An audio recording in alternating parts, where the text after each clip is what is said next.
في قصته وفي شخصيته وفي طموحه. هذا الرجل يسمى عبد الله ميلسون، أسلم قبل 30 عاما في أفغانستان، طبيب، ثم أسلمت زوجته، ثم زوج ابنته الفرنسية من فرنسي من أصول مغربية، وزوج ابنه من مسلمة فرنسية من أصول أظن تركية. والرجل له هم كبير يحمل الإسلام أكثر من هم المسلمين الذين يعيشون في ديار الإسلام. أستاذ عبد الله، دكتور عبد الله، السلام عليكم. السلام عليكم ورحمة الله وبركاته. دكتور عبد الله، كيف أسلمت؟ كيف دخلت الإسلام؟ الحمد لله بإذن الله. بإذن الله معروف، لكن نريد القصة. Je suis né dans une famille qui est assez riche, alhamdulillah, mais qui n'était pas croyante du tout. Mes parents sont kafirs, ils ne sont même pas chrétiens, ils sont kafirs. Et quand j'ai grandi, j'ai constaté que je n'étais pas heureux. Je n'arrive pas à trouver le bonheur. Alors j'ai beaucoup réfléchi. Et lorsque j'ai passé mon baccalauréat, mes parents m'ont demandé qu'est-ce que tu veux étudier. J'ai dit je veux d'abord voyager. Et je suis parti pendant 1 an voyager, en particulier en Grèce, en Turquie, puis en Iran et en Afghanistan. Et quand je suis arrivé en Afghanistan, j'ai trouvé un pays totalement différent. Un pays avec des gens très calmes, très tranquilles. Il n'y avait pas de voitures dans les rues. Il y avait juste des chevaux et des vélos. Alors que moi, je venais d'une ville où il y avait des embouteillages, etc. Et tout était très calme. Alors, j'ai beaucoup sympathisé avec les Afghans. Et j'ai décidé de devenir médecin en Afghanistan pour revenir en Afghanistan être médecin là-bas. Je suis rentré en France et j'ai dit à mes parents, voilà, je sais ce que je veux faire mes études de médecine. Ils m'ont dit, tu n'y arriveras pas. J'ai dit, d'accord, laissez-moi 2 ans. J'ai fait mes 2 premières années de médecine et au bout de 2 ans, alhamdoulilah, j'étais dans les études. Ils m'ont dit, d'accord, on continue. En Afghanistan, j'avais rencontré une famille qui m'avait accueilli comme leur fils. Et leur fils est venu étudier avec moi. Et nous avons étudié ensemble. Quand il est venu, il m'a dit, il y a juste une chose, c'est que je suis musulman, pratiquant. Je dis, moi ça ne me dérange pas, tant que je ne te pose pas de questions sur l'islam, tu me réponds pas. On a dit d'accord, on fait comme ça. Et puis il y a eu la révolution iranienne. Et puis il y a eu l'invasion des soviétiques en Afghanistan. Et là, je me suis dit, comment ça se fait que le peuple le plus pauvre du monde, il résiste à l'armée rouge la plus puissante du monde? Je l'ai demandé à mon ami, il m'a dit, alors je dois t'expliquer ce que c'est que l'islam. Et il a commencé à m'expliquer ce que c'est que l'islam et pourquoi les moudjahidines et le peuple afghan résistaient contre les soviétiques. Alors j'étais très intéressé. J'ai dit, voilà, moi je suis étudiant en médecine, peut-être on peut collecter des médicaments et les amener pour les médecins qui sont à l'intérieur de l'Afghanistan. Il m'a dit, oui, c'est possible, moi je peux te trouver ça.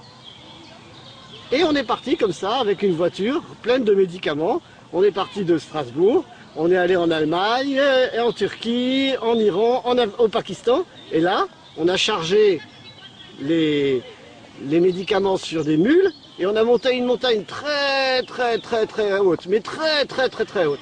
Elle s'appelle Tora Bora. Tora Bora? Ouais, Tora Bora. Je crois qu'elle est un peu connue dans le monde. Et quand on est descendu de l'autre côté, avec les médicaments et tout, on était en Afghanistan. Et là, j'avais posé beaucoup de questions pendant ces années-là à mon ami. Et quand on est arrivé de l'autre côté, on s'est assis, ils ont commencé à faire les ablutions, et là, tout d'un coup, bam, on s'est fait tirer dessus, bombardé. Et là, les bombes, elles se rapprochaient, parce que c'était des tirs d'artillerie, elles se rapprochaient. Moi, je me suis dit, attention, là, tu vas mourir dans un quart d'heure. Et si tu meurs comment? En kafir ou en musulman? Je dis, il vaut mieux mourir en musulman. Alors j'ai dit, on va faire la shahada. C'était le moment de la prière. Ils m'ont dit, j'ai dit, je peux faire les ablutions avec vous? Ils m'ont dit oui, viens, on va t'apprendre. J'ai fait les ablutions. J'ai fait les ablutions. Et puis, on a fait la prière. Juste au moment des bombardements. Et eux, ils étaient tranquilles. Ils ne se posaient pas de questions. J'ai dit, khatar, khatar. Non, pas khatar. Lazem namaz, salat. Makhouf, makhouf. Les bombardements se sont arrêtés. Moi, j'avais fait la prière avec eux. Je dis, mais quand tu as peur, tu deviens musulman, et après, tu redeviens kafir ou quoi? Non, il faut rester musulman. Tu as peur, c'était le signe que tu dois être comme ça. Alors, je suis resté musulman. Mes amis afghans, ils n'avaient jamais vu quelqu'un qui se convertissait, ils ne savaient pas comment faire. Moi non plus, je ne savais pas comment on convertissait quelqu'un. 2 ans plus tard, j'ai étudié avec un cheikh ici à Strasbourg, comment on se convertit. Alors, il faut faire Rossol, alors, etc. Je dis, mais moi, j'ai jamais fait ça, moi. Moi, j'ai fait juste la prière, les ablutions, la prière khalas, j'étais musulman pour moi. Alors, on a refait la shahada, on a fait Rossol, on a fait tout ce qu'il fallait, comme le disait le fiqh. Donc, je me suis converti 2 fois. Une première fois en Afghanistan, une deuxième fois à Strasbourg après avoir étudié. Entre-temps, j'étais musulman, bien sûr. يومها كنت متزوج؟ ذهبت إلى أفغانستان في زوجة؟ Non, à l'époque, j'étais pas marié. Comme tous les jeunes ici, j'avais beaucoup de girlfriends, etc., etc. Et après, je me suis séparé de tout le monde et je suis parti en Afghanistan, en voyage, etc., etc. Quand je suis revenu, mon ami, il a vu que je pensais toujours à une fille, que j'en parlais. Il m'a dit, pourquoi est-ce que tu l'épouses pas? J'ai dit, mais je suis converti à l'islam, c'est une chrétienne. Il m'a dit, c'est une chrétienne, c'est halal. Tu peux y aller. On l'a recontactée, elle était très fâchée contre moi. Alors, pendant 3 mois, 4 mois, on a essayé de travailler finalement. Quand elle a appris que j'étais converti à l'islam, elle a dit, d'accord, puisque tu es converti à l'islam, je suis d'accord. Ah, j'ai dit ça, c'est bien ça. Le jour du mariage, moi, j'allais épouser une chrétienne. Juste avant, elle me dit, j'ai quelque chose à te dire. Je dis quoi? Elle me dit, je me convertis à l'islam, je deviens musulmane. Moi, j'allais épouser une chrétienne, j'ai épousé une musulmane. Alhamdulillah. Alhamdulillah. Et c'est comme ça que, voilà, on a fait une famille musulmane. Mais c'est une Française convertie à l'islam. ونحن في السيارة أنت تتكلم يعني وجودك في سفرات كثيرة أفغانستان تركيا إيران جولاتك تتكلم كلام لهجات أخرى تتكلم عربي تتكلم لا أنا لا أتكلم العربي إن شاء الله بالمستقبل تتكلم عربي الآن أما الحمد لله Allah m'a donné un don pour ça. Alhamdulillah, j'apprends les langues assez facilement. دكتور عبد الله أنت معي في السيارة تكلمت عربي جيد يعني لا يعني لا. تعرف قليلا شوية بالقرآن شوية سورة القرآن الحمد لله أما إن شاء الله بالمستقبل أنا أتكلم جيد جدا إن شاء الله إن شاء الله وتعلمت في فارسي شوية فارسي لا نعم تتكلم فارسي؟ بلي يعني نعم فارسي مفهمم يعني يفهم فارسي داري مفهمم داري اللغة الأفغانيون أفغان اللغة الأفغانيون بشتون وداري وداري داري هذا حسن الحمد لله الحمد لله أنا الوقت ضاق علي نكمل إن شاء الله بعد الفاصل لك الحمد يا رب والصلوات أنت شجاع؟ زين الذي عرفته عنك دكتور عبد الله ميلسون أنك صريح أنك شجاع أنك الذي في قلبك على لسانك أريد منك أن تكون معي هنا صريح شجاع نعم إن شاء الله ما في مشكلة ما في مشكلة؟ ما في مشكلة ستكون صريحا؟ إن شاء الله خير إن شاء الله الإنسان اللغة واحد إنسان واحد غلط. ما غلط ما إنسان. خلاص نحاور إن شاء الله مع بعض. أستاذ عبد الله، من الأشياء التي تطرح هنا ونحن في أمام المجلس الأوروبي الذي يجمع دول قارات أوروبا، هنا المدنية، الحضارة، الفكر، التطور. أنت اخترت الإسلام، الناس تفكر. هذا دكتور فرنسي بروفيسور، كيف يأخذ دين وقيم؟ العرب متخلف، العرب يعني أنا أكلمك أنت تعرف العربية شوية. كيف هذا؟ كيف إسلام؟ أنت في أوروبا، أنت في حقوق الإنسان، أنت في قوة. كل بإذن الله. الحمد لله. حما يعني أنت سعيد هنا، سعادة. الحمد لله أنا سعيد هنا. أما هنا في الدنيا كلش كثير دنيا. Ici, il y a tous les biens matériels. Alhamdulillah. Nous avons tout, nous sommes riches. Alhamdulillah. Mais est-ce que les gens sont heureux? Non. Ils ne sont pas heureux. Mon père, il est puissant. C'est un homme puissant, riche. Est-ce qu'il est heureux? Non. Alors je me suis demandé, pourquoi? Et là, alhamdulillah, Allah m'a guidé vers l'islam. Ça me rappelle une sourate que j'aime beaucoup. A'udhu billahi minash shaitanir rajim. Bismillahir rahmanir rahim. Wal 'asr. Innal insana lafi khusr. Illa alladhina amanu wa amilus salihat wa tawassaw bil haqq wa tawassaw bis sabr. Sadaqallahu al-'azim. Cette sourate-là, elle explique tout. Les gens, Allah il donne risque, même aux kafirs. Mais ils ne sont pas heureux. Tous les êtres humains cherchent le bonheur. Tous les êtres humains cherchent le bonheur. Et le seul moyen de trouver le bonheur, amanu, amilu salihat, wa tawassaw bil haqq, wa tawassaw bis sabr. C'est le seul moyen d'être heureux. Il n'y a pas d'autre moyen. Si on n'est pas croyant, et si on ne fait pas amilu salihat, eh bien, on ne peut pas être heureux. Et moi, j'ai vu beaucoup de gens, beaucoup très riches, très très riches. Mais est-ce qu'ils sont heureux? Non. À la fin de leur vie, ils sont alcooliques, ils sont fâchés avec leur famille, fâchés avec leur femme, fâchés avec tout le monde.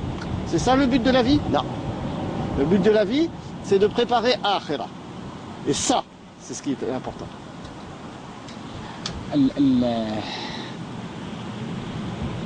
الناس هنا في عدالة، نعم. في حقوق إنسان. الحمد لله. هنا المؤسسات العالمية. نعم. هنا الحضارة، هنا المدنية. ما شاء الله. ألا تشعر أن هنا أفضل من الدول العربية والإسلامية؟ نعم. طيب. الحمد لله. إذن ما الفرق؟ أليس حقوق إنسان؟ Alhamdulillah, ici, nous avons plus de justice qu'ailleurs, que dans les autres pays. Alhamdulillah, c'est vrai, il faut le dire, c'est vraiment quelque chose de très bien. Parce que la justice, c'est vraiment ce qu'Allah il nous demande de faire. Plus on est juste, et plus Allah il est content de nous. Malheureusement, la justice, malgré toutes ces institutions, malgré toutes ces choses, parfois ici aussi, la justice n'est pas. Par exemple, les sœurs qui portent le foulard, le hijab. Ici même, la Cour européenne des droits de l'homme leur a dit non, c'est interdit. Interdit à l'école, interdit dans la rue de porter le niqab. Pourquoi? C'est pas leur choix à elles. حرية. Ça, c'est pas juste. حرية، أين الحرية؟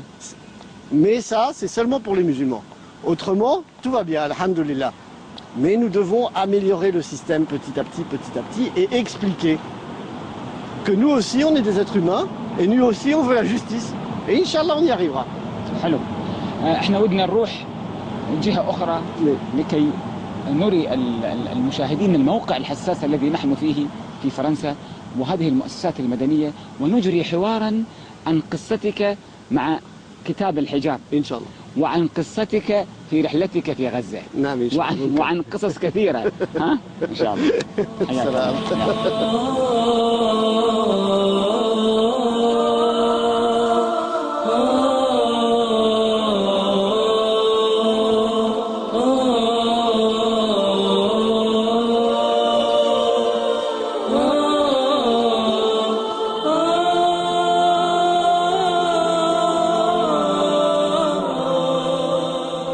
عبد الله أبوك مسلم؟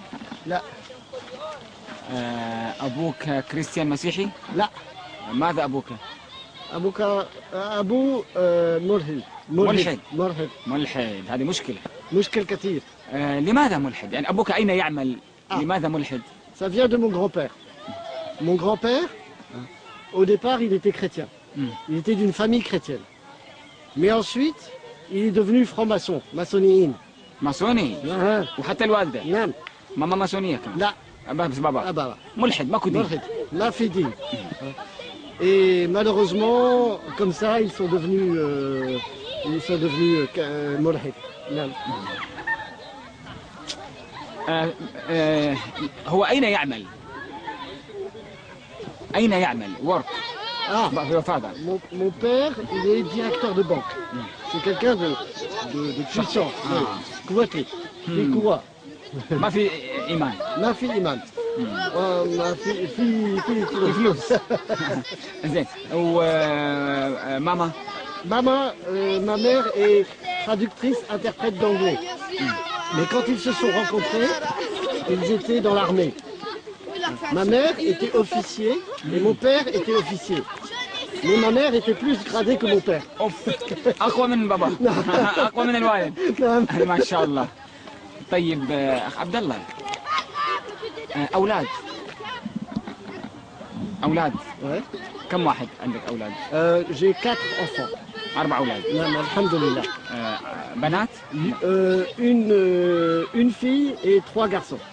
ما شاء الله. سمعت أن عندك توأم. J'ai deux jumeaux, oui. Les jumeaux, ils ont 16 ans. ما أسمائهم؟ داود نوح. داوود ونوح. نعم. والبنات؟ آسيا. والأولاد كثير. يوسف وآسيا. آسيا يعني داود نوح. يعني أنت أبو يوسف. نعم الحمد لله أنا أبو يوسف.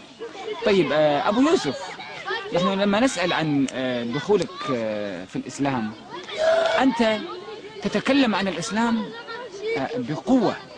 الحمد لله. تتكلم عن الإسلام بثقة بعزة. نعم. ما السبب في مجتمع فرنسي علماني لائكي؟ نعم. Allah, il préfère un musulman fort qu'un musulman faible. Nous devons être fiers de l'islam. Allah, il nous a donné l'islam, c'est ce qu'il y a de mieux. Pourquoi est-ce qu'on aurait honte? Alhamdulillah, je suis fier d'être musulman. J'ai choisi d'être musulman, je revendique, je demande, j'ai le droit ou pas d'être musulman. Si on me dit j'ai pas le droit, pourquoi? Si on me dit j'ai le droit, je suis fier d'avoir ce droit. Alhamdulillah. نحن هناك في بلاد الإسلام كثير من المسلمين يأتون إلى أوروبا، إلى مثلا فرنسا، ضعيف في الإسلام، يستحي. نعم. يستحي. نعم. يقول أنا مسلم. نعم. مسلمة تستحي تضع الحجاب، يستحي يصلي. نعم. ماذا تقول؟ C'est normal, je comprends ça. Pourquoi? Ce sont des gens qui sont venus chez nous, au départ, très pauvres. Et ils ont trouvé un travail ici. Alors ils ne vont pas essayer d'expliquer comment il faut vivre ici. Mais moi, c'est pas la même chose. Moi, j'étais riche et j'ai découvert l'islam et je me suis converti à l'islam. Pourquoi j'aurais honte? Je leur dis, il faut être fier d'être musulman. Il faut dire, voilà, nous on est musulmans, on a quelque chose en plus. On peut avoir dunya, mais, alhamdulillah, on a plus que ça, on a l'akhira avec. ما شاء الله. أستاذ عبد الله، دكتور عبد الله ملسون الطبيب، أنت دائما ابتسامة.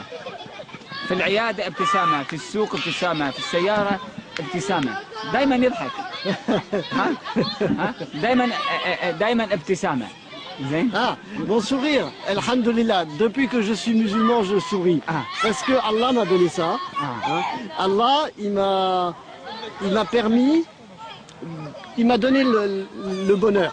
Et c'est ça, le secret de la vie. Il faut travailler fils abilillah, et comme ça, Allah, il nous donne le bonheur.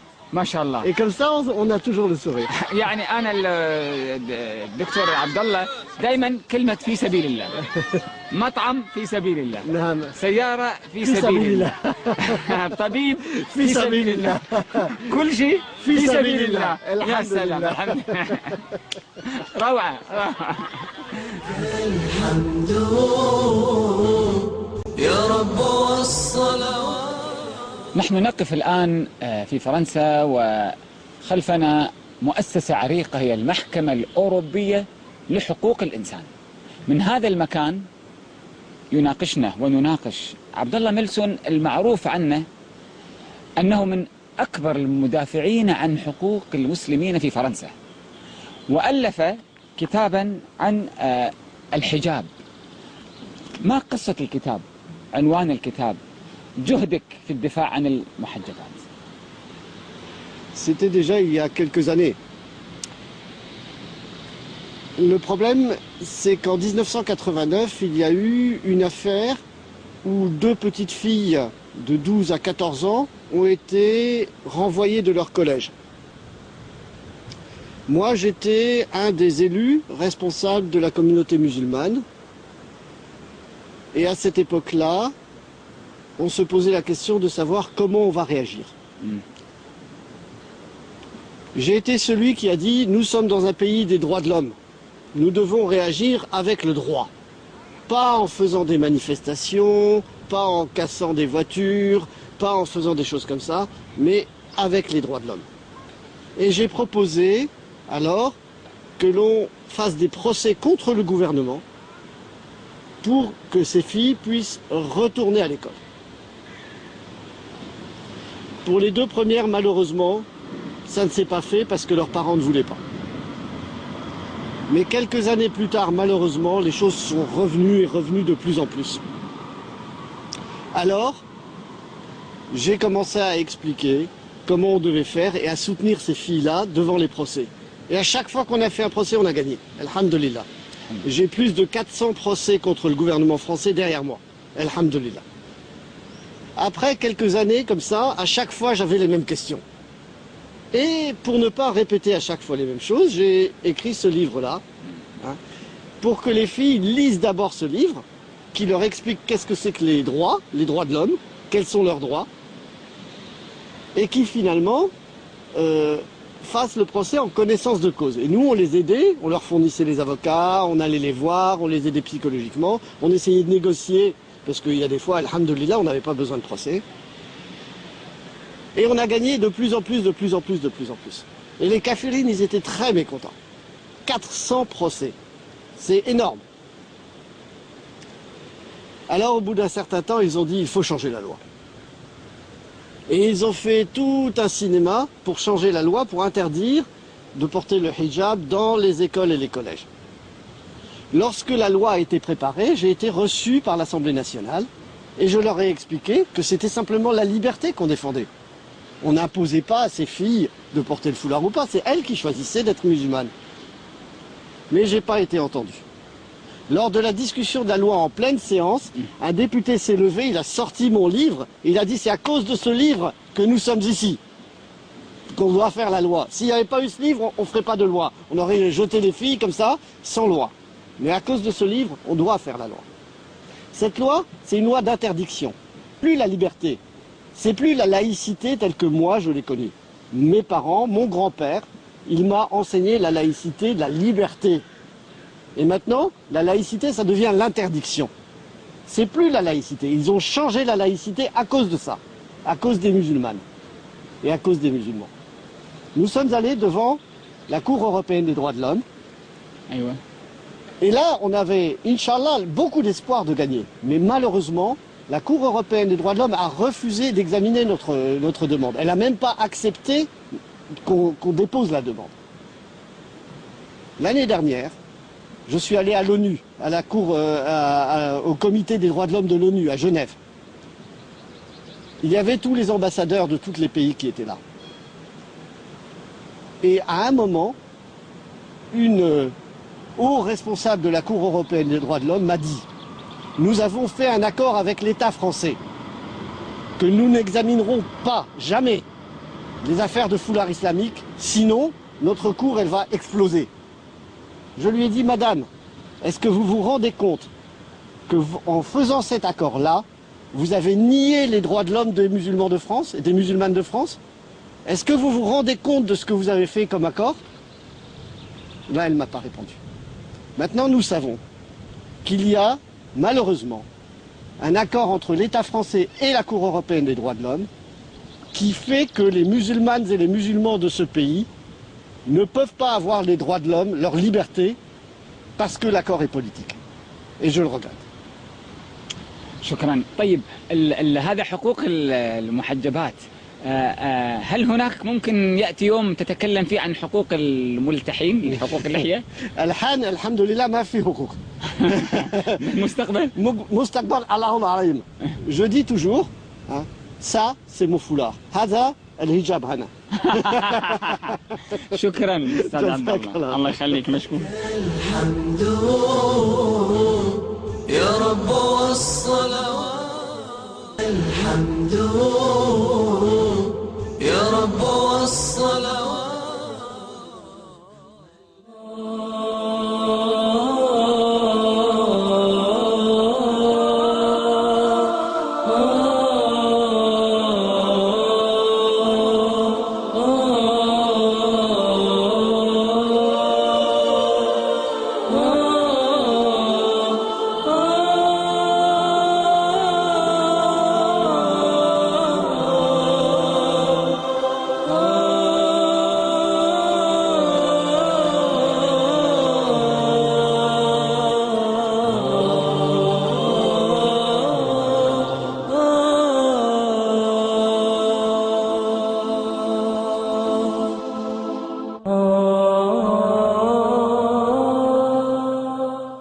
دكتور عبد الله ميلسون، نحن نجلس الآن وفي ظهرنا البرلمان الأوروبي، وأنت تعاطفت مع أهل غزة وذهبت إليهم، وهناك قصة للعوائق. وما الذي يجعل الإنسان فرنسي طبيب متألق ناجح يذهب إلى غزة يعني قصة غزة؟ أنا أتركك تتكلم براحتك. Donc la première fois que je me suis intéressé à Gaza, c'était à l'occasion de l'opération Plomb durci. Les Israéliens ont envahi Gaza et ils ont attaqué les civils, bombardé les civils, ils ont fait des tas de choses très mauvaises qu'on voyait en direct sur la télévision. Et moi, je voulais faire quelque chose pour ces civils-là. Alors, je me suis porté volontaire. Mais à l'époque, quand les Israéliens étaient là-bas, c'était pas possible d'y aller. Alors quand les Israéliens sont ressortis, j'ai cherché, j'ai trouvé une association humanitaire qui cherchait un médecin. Alors je me suis porté volontaire, je leur ai dit voilà, j'ai beaucoup d'années d'expérience en Afghanistan, je suis volontaire pour vous aider à Gaza. Ils m'ont envoyé en Égypte, et en Égypte, les autorités égyptiennes de l'époque de Moubarak, ils ont dit si vous allez à Gaza, tous les étrangers qui vont à Gaza, ils doivent informer leur ambassade, leur consulat, qu'ils sont partis pour Gaza. C'est juste une formalité, vous ramenez un petit papier du consulat de France disant que vous leur avez dit que vous partez pour Gaza. J'ai dit d'accord. Je suis allé au consulat de France, et là, le consul général de France, c'était une femme, elle m'a dit non, je ne vous donne pas ce papier. Je lui dis pourquoi?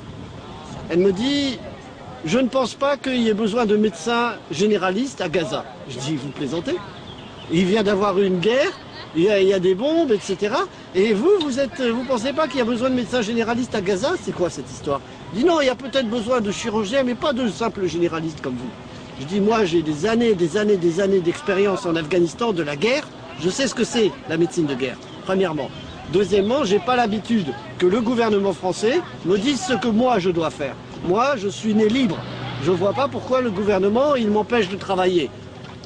Si je veux travailler, je travaille. Donnez-moi mon papier. Il m'a dit non, je vous le donne pas. J'ai dit d'accord. Quand je suis rentré en France, j'étais très fâché. J'ai dit je vais attaquer le gouvernement français parce qu'il m'a empêché de travailler, fils Abilillah. Mais malheureusement, l'association humanitaire, elle m'a dit non, fais pas ça. Si tu fais ça, tu vas gagner. Mais nous, on ne pourra plus jamais travailler avec le gouvernement français. Alors j'étais triste. Et puis, en mai de l'année dernière, en mai 2010, il y a eu le Mavi Marmara, le bateau turc qui est allé vers Gaza et qui s'est fait attaquer par les sionistes. Lorsque j'ai vu le Mavi Marmara partir, j'ai téléphoné à mes amis turcs, je leur ai dit, je vous avais dit que je voulais partir avec vous. Vous m'avez oublié? Ils ont dit oui, excuse-nous, on t'a oublié. Je dis maintenant en plus vous avez été attaqué, moi je suis même pas dedans, c'est quoi ça? Ils m'ont dit d'accord, on te promet, le prochain convoi humanitaire qui part, on te fait signe et tu vas avec. J'ai dit d'accord. En octobre, ils m'ont téléphoné, ils m'ont dit soit tu viens pas, demain. Ils passent, il y a un convoi humanitaire, c'était Viva Palestine à 5, hein, il passe en Turquie. Tu viens pas. J'ai dit je viens, tout de suite. Le soir même, je fermais mon cabinet, j'ai pris l'avion, le lendemain j'étais en Turquie, ils m'ont accueilli. Mais le problème, c'était que le convoi, c'était pas un convoi organisé par les Turcs. C'était un convoi organisé par les Anglais, les Arabes, etc. Mais pas par les Turcs. Alors je suis arrivé, je suis allé chez le chef du convoi. Il m'a dit non, toi on te connaît pas, on te prend pas. Je dis, mais c'est les Turcs qui m'ont dit. Il m'a dit, quel Turc? Je dis, ben les Turcs qui ont fait le Mavi Marmara. Ils m'ont dit, si on reçoit un coup de téléphone de leur président, d'accord. Le matin même, j'étais en train de téléphoner, ils ont reçu le coup de téléphone, ils ont dit, on le connaît, prends-le. J'ai été comme ça. Alors, on est parti à travers toute la Turquie, on a été très bien reçus en Turquie, Masha'Allah. Ensuite, on est arrivé à la frontière syrienne, très bien reçus, Masha'Allah. Ensuite, on est allé jusqu'à Latakiye. Et à Latakiye, on a cherché un bateau. Et à chaque fois qu'on trouvait un bateau, les sionistes y téléphonaient, ils disaient « le prends pas ». N'accepte pas de transporter les ambulances. Il y avait des ambulances, il y avait que du matériel médical. Il y avait 150 ambulances. Masha'Allah, c'était formidable. Et chaque jour, c'était plus difficile. Chaque jour, chaque fois qu'on trouvait une solution, ils recevaient un coup de fil, non, ne fais pas. En plus, il y avait les autorités égyptiennes, Masri, de l'ancien régime, de Moubarak. Alors elles, c'était terrible. Ils disaient, voilà, on a besoin de la liste de ça, qu'est-ce que vous avez dedans, qu'est-ce que vous n'avez pas dedans, qui sait pas, machin, tout le temps des détails, vraiment des détails, des semaines et des semaines de détails.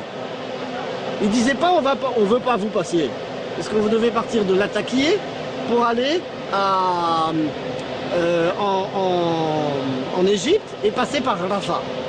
Avec Rafah. Ouais. Et nous on attendait chaque jour, demain on part pas, demain on part pas, chaque jour comme ça. Finalement, moi, maximum je peux rester 1 semaine, 2 semaines. Je suis resté 3 semaines. Au bout de 3 semaines, il y avait ma fille qui se mariait. J'ai dit non, ça je peux pas, si je vais pas au mariage de ma fille, c'est ma femme qui va me tuer là. Je vais être shahid mais pas ma femme. Alors, j'ai dit bon, je peux pas rester, je dois partir. Je suis parti le jour où eux ils sont partis pour Gaza. Ils sont rentrés, alhamdulillah, tout le matériel, ils sont rentrés avec tout ce qu'on avait amené, alhamdulillah. Voilà comment c'est. هل تنوي تذهب مرة ثانية غزة؟ مرة 3. ثالث مرة. Inch'Allah. Alors, متى؟ voilà, maintenant, les gens du Mavi Marmara, Inch'Allah, en mai, dans le mois prochain, ils vont repartir avec le Mavi Marmara pour Gaza. Et là, j'ai dit ça, vous m'oubliez pas, maintenant je veux être. Ils m'ont dit oui, Inch'Allah. Ben, Inch'Allah, je pars avec eux. ما في خوف؟ في خوف. Normal. عادي. عادي ها؟ عادي. خوف عادي. أما quand on travaille fi sabilillah, il faut pas avoir trop peur. Il faut y aller bismillah. Inch'Allah shahid, Inch'Allah ma shahid, خلاص على بركة الله. بإذن الله. بإذن الله. كل شيء تمام. كل شيء تمام. إن شاء الله. إن شاء الله يعني أنت موفق إن شاء الله في هذا الجهد الكبير، تعطي أمل لإخواننا في غزة هناك الذين ينتظرون النصرة. فإذا قصر كثيرون من العرب أو من المسلمين هناك فتأتيهم النصرة المعنوية والمادية والطبية كونك طبيب لإخوانك إن شاء الله في غزة. إن شاء الله. شكرا جزيلا على هذا الجهد والجهاد إن شاء الله في سبيل الله.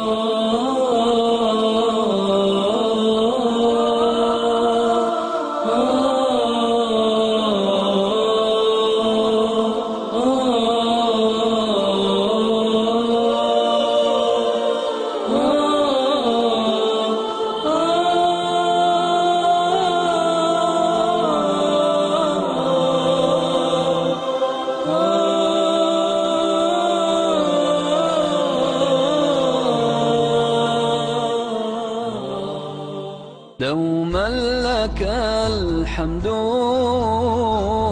يا رب والصلوات، دوما لك الحمد ما دقت النبضات.